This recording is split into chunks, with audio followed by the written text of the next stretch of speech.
ولسمشر غنی د کرکټ سیالۍ لیدو لپاره لندن ته ولاړ. سلام او مینه ګرانو دوستانو، وخت مو په خیر. د مطلب د شریکېدو مخکې زموږ چینل در سره سبسکرایب کړئ. افغان ولسمشر محمد اشرف غنی نن سهار د انګلستان هیواد په رسمي بلنه د یو لړپوړي دولتي پلاوي په مشرۍ لندن ښار ته ولاړ.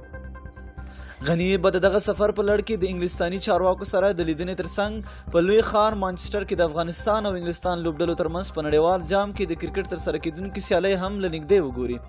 د نړیوال جام په دوام افغان لوبډله د جون پر 13 نیټه د انګلستان خلاف د سیالۍ ډګر ته ښکته کیږي. د سرچینو پر وینا ولسمشر غنی به لومړی د برتانیا له لومړي وزیر سره د لیدنې وروسته د نږدې 90 دقیقو لپاره د افغان اتلانو سیالۍ له نږدې وګوري.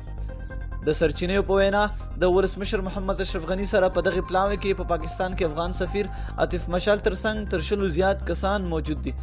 دا سیالۍ به د نورو په پرتله ډیر لیدونکي ولري. ګڼ شمېر افغانان به د لوبې لیدو ترڅنګ د ولسمشر محمد اشرف غنی لیدو ته هم له نږدې راځي. ښایي جالبه لوبه وه. د کرکټ مبصرینو پر وینا د نړیوال جام پر مهال د ولسمشر غنی تګ انګلستان ته د لوبغاړو په مورال به ښه اغیزه وکړي او ښایي ښه لوبه نندارې ته وړاندې کړي. افغان لوبډلې په روان نړیوال جام کې لا هم ښه پیل نه ده کړې. تر اوسه پورې په یوې بریا هم نه دي توانېدلي. په لومړنیو څلورو سیالیو کې پرله پسې ماتې خوړلې دي.